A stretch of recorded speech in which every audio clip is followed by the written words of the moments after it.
Welcome back. I'm talking to Gary McKinnon about when he accessed NASA computer systems and found some very interesting information on there.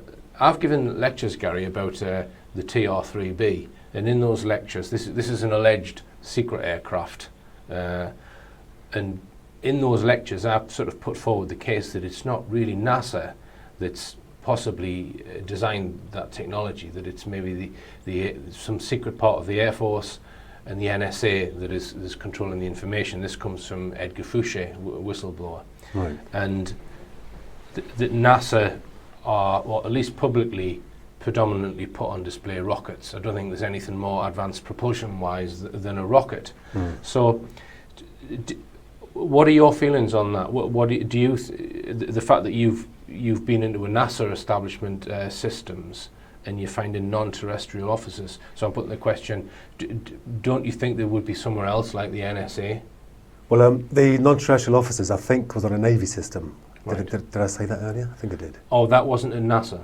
No, that was on a Navy system. Right, I see. If I remember rightly, I'm pretty sure. Yeah. Right. Okay. So the non-terrestrial officers spreadsheet, that wasn't in a NASA building, you don't think? No. All right. That was in a Navy. Yeah. Right. Okay. And in the actual ships as well. You mentioned there was names of ships. That was Navy as well. Yeah. So the that spreadsheet. Right. So that wasn't in a NASA folder in Building 8. No. Right. No. I see. All right. So that could explain the question that I've just asked there. So just to stay on this sidetrack, what are your feelings on the Apollo missions? Do you buy into the we never went to the moon, or do you have a strong position, or are you open-minded? What's your? I think when you think about things like the Van Allen belts and the radiation, and the film of the cameras, the battery on the module, there's a lot of solid scientific reasons why it was impossible with the technology back then. Right. All right. Well, even the computer power back then makes me slightly suspect. Right. All right. Well, you've answered that question. So you mentioned Donna Hare before, whose colleague was involved in airbrushing UFOs out of NASA images, and this allegedly took place in Building 8 at the Johnson Space Center. That's right. Right. Yep. So you accessed computer systems there. Tell me what you found. Because Donna Hare had said it was Building 8. When you're in the command line interface and you type in netstat, Windows has a function where when you list all the machines on the network, there's a comment field, and NASA had used the comment field for standard computer audit information that said this isn't building blah, that this is the serial number, etc., etc. So finding Building 8 was surprisingly easy, And so then I scanned that subnet, so I think it was only 255 machines on the subnet for Building 8. And there they were, all these machines with blank administrator passwords. It was as if when they'd built the network, they'd used an image and blatted out the image to every machine, because every single machine had a blank administrator password. An administrator gives you full control, so it was ridiculous. In Building 8 at Johnson Space Center, I found out there were folders called raw and filtered, or processed and unprocessed, and these files were like 200 odd megabytes, 250 megabytes. They were in a proprietary NASA format, and this is in the days of 56K dial-up, so you couldn't download them in like 5 minutes. And I wanted to get on there, find out what I could, and get out quickly. And so I had remote control of the desktop using a program called Remotely Anywhere. And so if you double-clicked on an image, their proprietary software came up, and the image was there. But it wasn't there like that because it's a slow connection. I turned it down to, I think, 2-bit or 4-bit color. I can't remember if it was monochrome or just 4-bit color. And it started, juddering down the screen. I think Remotely Anywhere was a Java app at the time. And I only got to see about half or 2/3 of it or something. But it was a hemisphere of a planet, which I assume was Earth, because it was blue and it was cloudy. And but it was a classic cigar shape, with no seams, no rivets, no sort of workmanship on the outside. But it did have one sort of human-looking thing, which was the sort of geodesic domes that you see at Men with Hell. Above and below, to the left and the right, and one on its nose, and I assume, one on this side, and I assume one on the other side as well.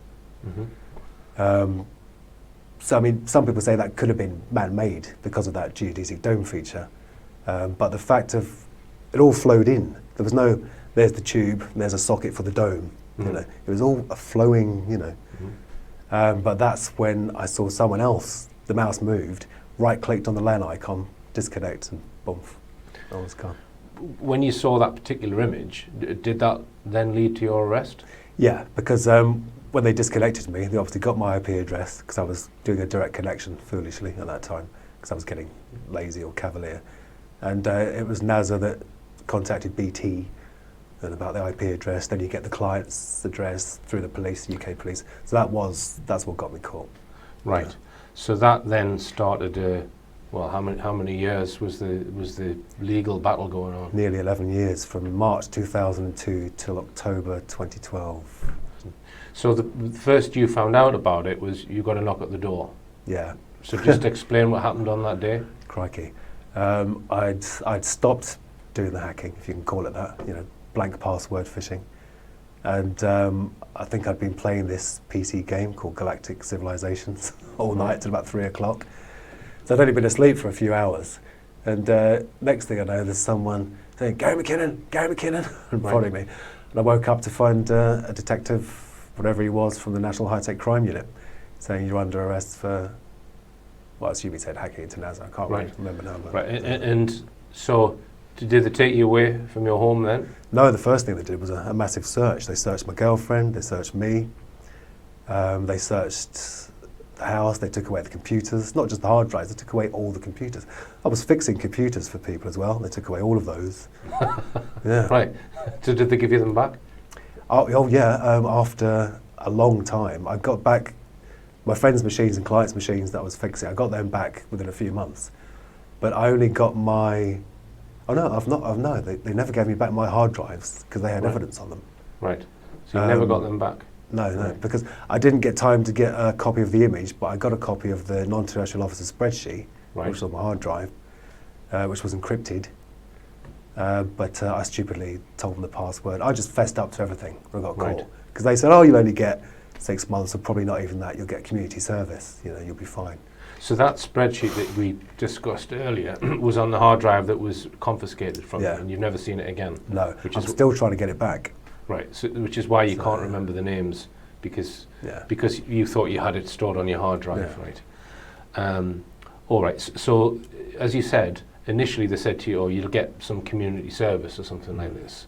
So why did that then turn into an extradition request and a threat for 60 or 70 years in prison? How did that progress from up the chain? Well, what happened, the NHTCU officers went to Washington, and when they came back from Washington, they'd obviously been extremely impressed by talking to the top brass over there, who'd obviously said, you know, it's a very serious case, he's a very dangerous man. Just like this is the Americans said this? Yeah. Right. Yeah.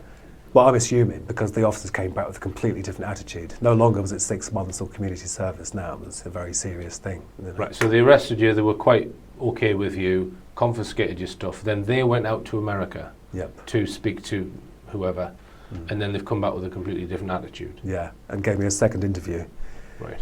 And because I didn't have a lawyer present at my first interview, and I just admitted, because I knew it was all on the hard drive where it'd been, because I'd kept files and stuff, you know. So there was no point saying, no, I didn't do it. So I should have had a lawyer at first, and it might not have gone on for so long, who knows. But I had a lawyer at the second interview, and they were trying to get me on conspiracy, saying, oh, we saw some of your ICQ chat logs, and we think you may have been working with other people, which I wasn't. And I said, well, no. But I had chatted to people about what I was doing, but I didn't involve anyone else at all. Right. And it was then they started saying, well, it's very serious, you know, it could be a long jail term, the Americans, you know, really want you bad. There's a lot of pressure from Washington on Downing Street or whatever. And were they trying to twist it and say that you'd actually caused damage, even though you were just maintaining a silent presence? Well, this is the thing, there was, it wasn't until I actually saw the American charge sheet where they listed, you know, all the supposed damage.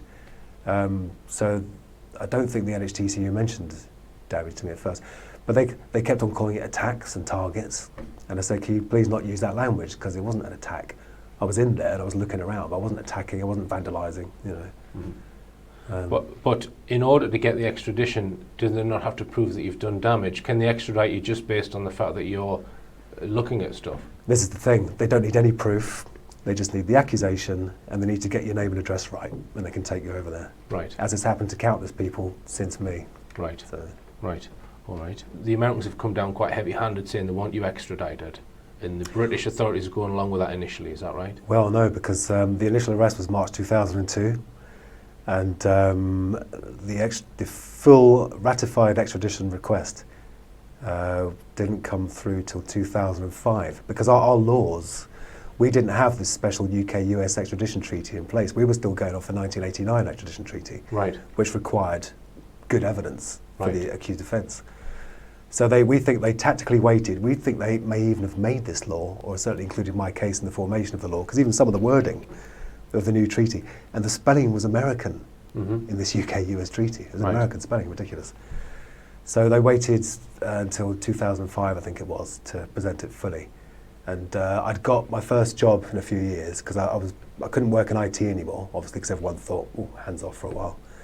And I got my forklift license, was working in a warehouse. And I got a phone call from my lawyer at work, and she said they want to extradite you. You're going to stand trial in America. And that just flabbergasted me, absolutely flabbergasted me. I had journalists coming around to the warehouse where I was working. My landlord threw me out of my flat. And already the first time when I'd been arrested, I lost a lot. I lost my long-term girlfriend and the place I was living in, and here it was happening all again. All right, and Gary, we'll continue this very fascinating discussion after this break.